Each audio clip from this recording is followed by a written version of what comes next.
Hi friends, எல்லாரும் எப்படி இருக்கீங்க? இன்றைக்கி வந்து ஒரு ஷார்ட் அண்ட் ஸ்வீட்டான வீடியோ உங்களோட ஷேர் பண்ணிக்க போகிறேன். ஸோ எங்கே இருக்கோம் அப்படின்னா ஸ்ரீ சங்கீதாஸ் வந்திருக்கோம். அப்பா அம்மாவோட ஒரு ஸ்பெஷலான டே அன்னைக்கு அவங்களோட வெட்டிங் ஆனிவர்சரி.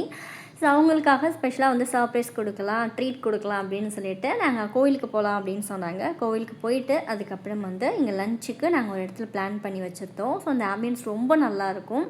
நான் லாஸ்ட் டைம் சாய்னானா இங்கே வரும்போது எங்களுக்கு இந்த இடம் ரொம்ப பிடிச்சிருந்தது. அப்பா அம்மா கூட்டிகிட்டு வரணும்னு யோசிச்சு வச்சுருந்தோம். ஸோ இன்றைக்கே அழைச்சிட்டு வந்தால் நல்லாயிருக்கும், ஒரு சர்ப்ரைஸாக இருக்குமே அப்படின்னு சொல்லிட்டு அவங்களையும் அழைச்சிட்டு வந்தாச்சு. பிரணவ் குட்டிக்கு ரொம்ப பிடிச்ச பன்னீர் பிரியாணி. ஸோ எங்கே சாப்பிட போனாலும் அந்த பன்னீரை விட மாட்டான். வீட்லேயுமே சரி, ஸ்நாக்ஸாக இருக்கட்டும் இல்லை வந்து லஞ்சுக்குன்னா நான் அவ்வளோ தடவை பண்ணி தருவேன். கொஞ்சம் கூட அவனுக்கு இப்போ வரைக்கும் போர் அடிக்கலை. ஸோ உங்கள் குட்டீஸ்க்கு இந்த மாதிரி போரே அடிக்காத ஏதாவது ஒரு ரெசிபி வந்து எனக்கு மறக்காமல் கமெண்ட்ஸில் சொல்லுங்கள். அண்ட் நீங்கள் நமக்கு பிடிச்ச ஃப்ரைட் ரைஸ் வந்தாச்சு, சாப்பிட்டுட்டு கிளம்பியாச்சு.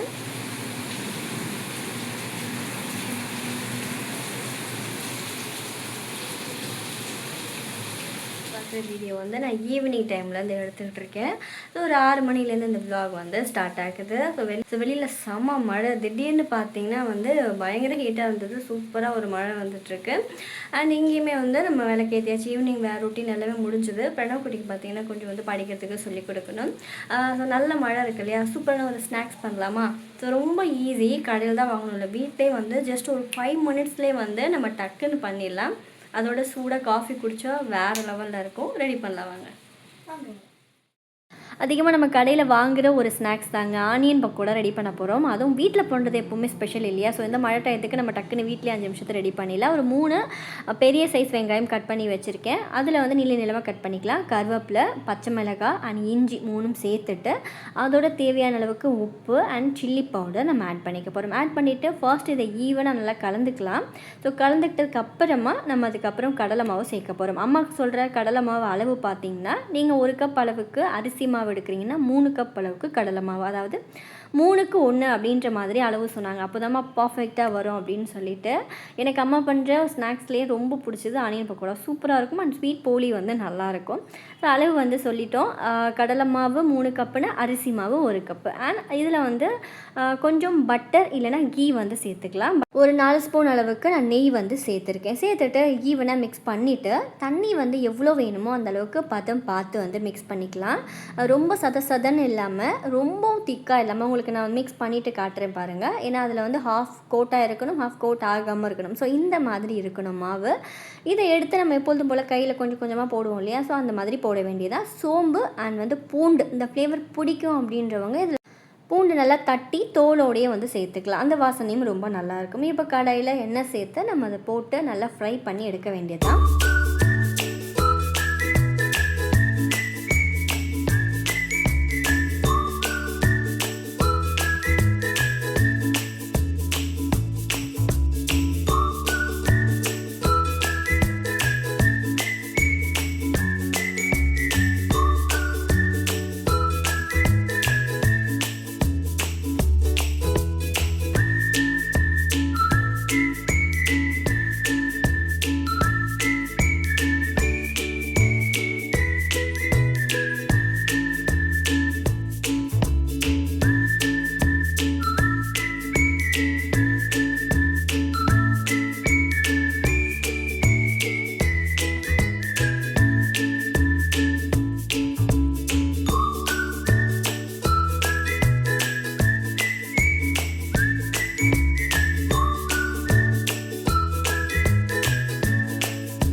எப்படி இருந்தது ஸ்நாக்ஸு?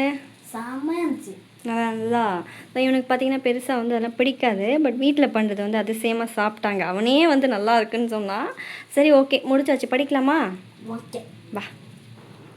ஸோ ஒரு 2 ஹவர்ஸ் பிரணவ் குட்டிக்கு ஃபுல்லாக வந்து சொல்லி கொடுத்துட்டு அவனோட ஹோம்ஒர்க் எல்லாமே முடிச்சுட்டு நெக்ஸ்ட் வந்து டின்னர் ரெடி பண்ண போகிறோம். டின்னர் வந்து தோசை தாங்க. பட் தோசைக்கு சூப்பரான சைட் டிஷ் வந்து ரெடி பண்ண போகிறோம்.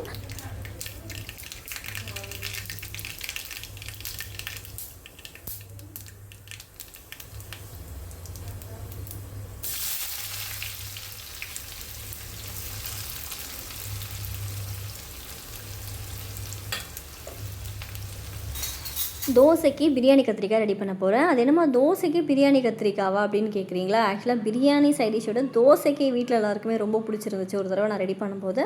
அதனால் டைம் கிடைக்கும்போது நம்ம தோசைக்கு சாம்பார் பண்ணுவோம் இல்லையா, சட்னி பண்ணுவோம் இல்லையா, அந்த மாதிரி அந்த பிரியாணி கத்திரிக்காய் தொக்கு பண்ணால் சூப்பராக இருக்கும். நான் தான் ரெடி பண்ணிக்கிட்டு இருக்கேன். நல்லா வதங்கினதுக்கு அப்புறமா கருவேப்பிலை போட்டிருக்கேன். ஸோ போட்டது எல்லாமே உங்களுக்கு தெரிஞ்சிருக்கும். நம்ம ஆஸ் யூஷுவல் தாளிப்புக்கு சேர்க்குறது தான். நல்லா வந்து ஓரளவுக்கு வெங்காயம் வதங்கினதுக்கு அப்புறமா இஞ்சி பூண்டு பேஸ்ட் வந்து சேர்த்துக்கலாம். கத்திரிக்காய் சைடில் நான் கட் பண்ணி வச்சுருக்கேன். ஃபர்ஸ்ட்டு இது நல்லா வாசனை வரட்டும். வெங்காயம் வந்ததுக்கப்புறமா இதில் பூண்டும் கொஞ்சம் ஆட் பண்ணியிருக்கேன், கருவேப்பிலை போட்டிருக்கேன். அண்ட் இதோட இஞ்சி பூண்டு பேஸ்ட்டும் கொஞ்சம் ஆட் பண்ணிக்கலாம். பண்ணிவிட்டு லைட்டாக அந்த பச்சை வாசனை போனதுக்கப்புறமா கத்திரிக்காயும் நல்லா சேர்த்து வந்து வதக்கிக்க போகிறோம். ஆல்ரெடி நிலக்கடலை எள்ளு ரெண்டுத்தையுமே வறுத்து எடுத்து வச்சுருக்கேன். அதை நம்ம அரைச்சி லைட்டாக தண்ணி மட்டும் சேர்த்து அரைச்சி எடுத்துக்கலாம். அது இருக்கட்டும். அது வந்து நமக்கு நல்ல குழம்பு ஒரு திக்னஸ் கொடுக்கும். புளி நான் ஏற்கனவே ஊற வச்சுட்டேன்.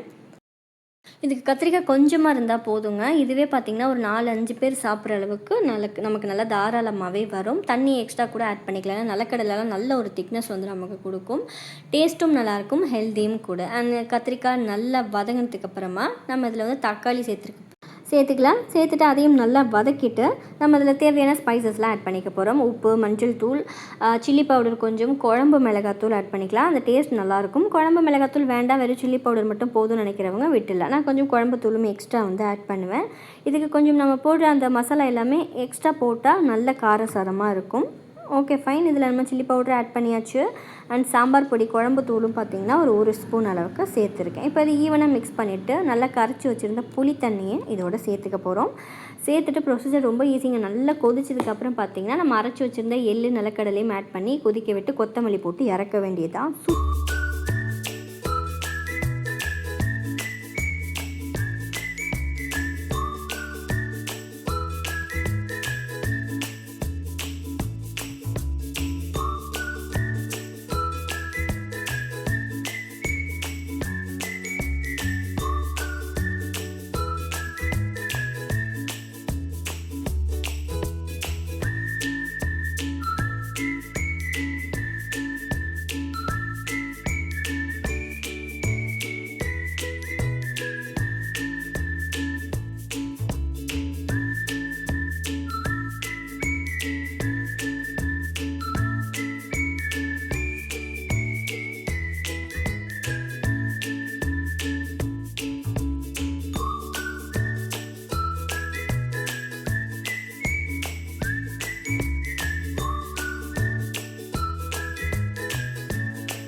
இந்த வீடியோ நான் இதோட முடிச்சுக்கிறேன். உங்களுக்கு பிடிச்சிருந்தா மறக்காமல் லைக் பண்ணிக்கோங்க. நெக்ஸ்ட்டு சூப்பரான vlog-ஓட உங்களை மீட் பண்ணுறேன். பை. தேங்க்ஸ் ஃபார் வாட்சிங்.